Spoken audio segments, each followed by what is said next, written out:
আসসালামু আলাইকুম। আজকে সর্বশেষ সংবাদ জানাবো আমি নুসরাত। প্রথমে জানিয়ে দিব সংবাদ শিরোনাম। তাইওয়ান চীন যুদ্ধের সম্ভাবনা নিয়ে পেন্টাগনের গোপন নথি ফাঁস। বরিশালে বিএনপির 200 নেতাকর্মীর বিরুদ্ধে নেত্রীর মামলা।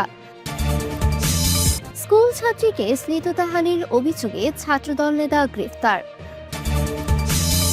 এক পদ ফাঁকা রেখে সাকসু নির্বাচনে ছাত্রদলের প্যানেল ঘোষণা। সর্বশেষ জানাবো সচিব বেঁচে আছেন কিনা তা নিয়ে আছে অনিশ্চয়তা। শিরোনাম শুনলেন, এবারে বিস্তারিত। তাইওয়ান চীন যুদ্ধের সম্ভাবনা নিয়ে পেন্টাগনের গোপন নথি ফাঁস। পেন্টাগনের একটি অতি গোপনীয় মূল্যায়নে ইঙ্গিত মিলেছে যে যদি যুক্তরাষ্ট্রে তাইওয়ানে কোনো সামরিক হস্তক্ষেপ করে তাহলে চীনের সঙ্গে সংঘাতে তারা পরাজিত হতে পারে। নিউ ইয়র্ক টাইমসের প্রতিবেদনে বলা হয়েছে, এই মূল্যায়নের নাম ওভারম্যাচ ব্রেভ। এতে বলা হয়েছে মার্কিন যুক্তরাষ্ট্রে তাদের ব্যয়বহুল উন্নত অস্ত্রের উপর বেশি নির্ভরশীল হওয়ায় চীনের সস্তা ও দ্রুত তৈরি করা অস্ত্রের মুখে ঝুঁকিতে আছে। প্রতিবেদনে আরো হুঁশিয়ারি দেওয়া হয়েছে যে সংঘাত শুরু হলে চীন সহজেই মার্কিন ফাইটার স্কোয়াড্রন, বড় যুদ্ধজাহাজ, এমনকি উপগ্রহ নেটওয়ার্কও অচল করতে পারবে। এই ধরনের পরিস্থিতি মহড়া চলাকালীন লক্ষ্য করা গেছে। চীন তাইওয়ানকে নিজ দেশের অংশ মনে করে এবং প্রয়োজনে শক্তি প্রয়োগ করেও দ্বীপটি মূল ভূখণ্ডের সঙ্গে যুক্ত করতে চায়। অন্যদিকে তাইওয়ান নিজের স্বাধীনতা ও সার্বভৌম দেশ হিসেবে বিবেচনা করে এবং তাদের জনগণের গণতান্ত্রিক সিদ্ধান্ত ছাড়া অবস্থার পরিবর্তন চায় না। পেন্টাগনের মূল্যায়ন অনুযায়ী চীন সম্ভবত 2027 সালের দিকে তাইওয়ান দখলের চেষ্টা করতে পারে। চীনের বিপুল ক্ষেপণাস্ত্র মজুদ এবং সামরিক আধুনিকীকরণ মার্কিন রণতরী ও অন্যান্য উন্নত অস্ত্রের উপর বড় চ্যালেঞ্জ তৈরি করেছে। প্রতিবেদনে বলা হয়েছে, এমনকি নতুনতম ইউএসএস জেরাল্ড এয়ারফোর্স রণতরীও চীনের হামলা থেকে রক্ষা পেতে সক্ষম নাও হতে পারে। বরিশালে বিএনপির 200 নেতাকর্মীর বিরুদ্ধে নেত্রীর মামলা। বরিশালে শহীদ বুদ্ধিজীবী দিবসে ফুলতলাকে কেন্দ্র করে মহানগর বিএনপির 1 নং যুগ্ম আহ্বায়ক আফরোজা নাসরিন ও তার অনুসারীদের উপর হামলার ঘটনায় থানায় লিখিত অভিযোগ দেওয়া হয়েছে।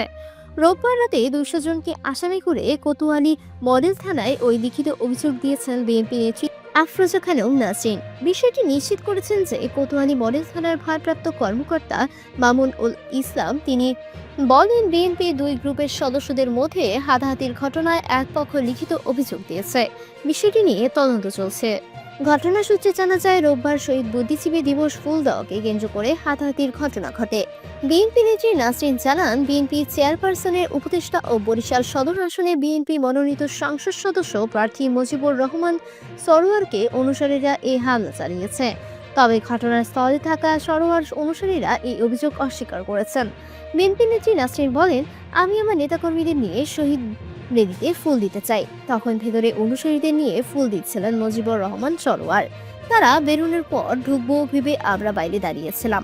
ফুল দিয়ে বেরোনোর সময় সরোয়ার অনুসারী মহানগর ছাত্রদল 1 নং সিনিয়র সহসভাপতি তরিকুল ইসলাম তরিক, রাসেল কবির, রতন, ইকো এবং সরোয়ার সাহেবের বডিগার্ড আবুসহ অন্যরা আমাদের উপর হামলা চালায়। তারা আমার গায়ে হাত পর্যন্ত তোলে। তাদের হামলা মারধরে বিএনপির নারী কর্মী মরিয়ম, রিনা, শিল্পী ও মহানগর বিএনপির নুরুল ইসলাম, আলাউদ্দিন ও ইউনুস সহ 10 জন আহত হন। বিনা উস্কানিতে শুধু এই হামলা চালানো হয়। ঘটনার সময় মুজিবুর রহমান সরোয়ার সেখানে নিচে উপস্থিত ছিলেন। তার নির্দেশেই এই হামলা হয়েছে।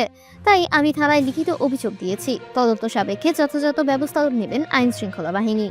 অভিযোগের বিষয়ে জানতে কথা বলার জন্য ফোন দেওয়া হলেও তা ধরেননি মুজিবুর রহমান সরোয়ার। স্কুল ছাত্রীকে শ্লীলতাহানির অভিযোগে ছাত্রদল নেতা গ্রেফতার। তরুণীকে শ্লীলতাহানির অভিযোগে সিরাজগঞ্জ সরকারি কলেজ ছাত্রদলের আহ্বায়ক জুয়েল শেখকে গ্রেফতার করেছে পুলিশ।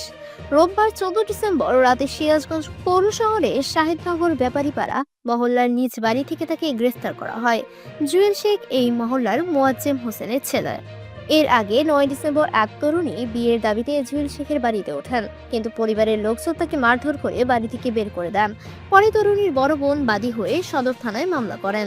ওই মামলায় বলা হয়, 11 মাস আগে ফেসবুকে সিরাজগঞ্জ সরকারি কলেজ ছাত্রদলের আহ্বায়ক জুয়েল শেখের সঙ্গে তার ছোট বোনের পরিচয় হয়। পরে তাদের মধ্যে প্রেমের সম্পর্ক গড়ে ওঠে এবং জুয়েল তাকে বিয়ের প্রলোভন দেখায় এবং পরে বিয়ের জন্য চাপ দিলে টালবাহানা করতে থাকেন।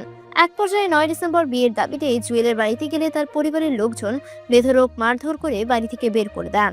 জুয়েল ওই তরুণীকে বিয়ে না করলে তার বোনের আত্মহত্যা ছাড়া আর কোনো পথ নেই বলে দাবি করেন তিনি।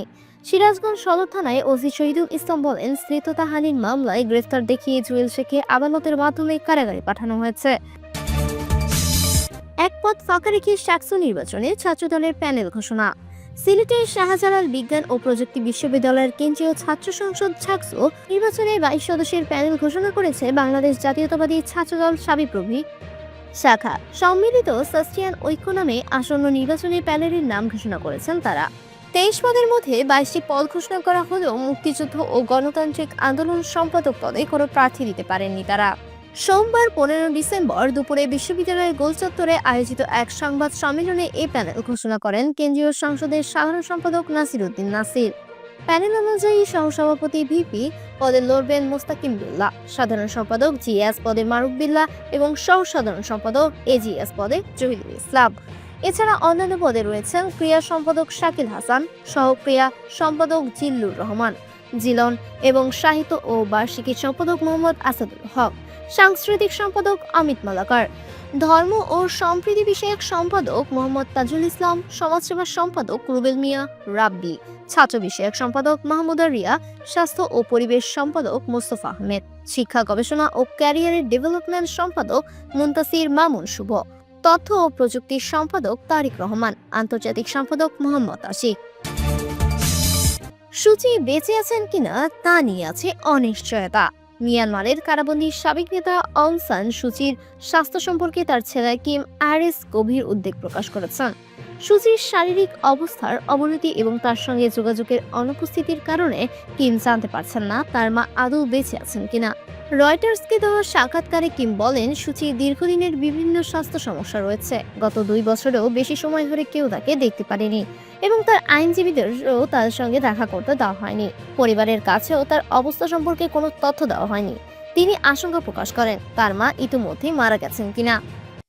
কিম আরিস অভিযোগ করেন, 2021 সালের সামরিক অভ্যুত্থানের পর থেকে তার মায়ের সঙ্গে তার যোগাযোগ বন্ধ রয়েছে।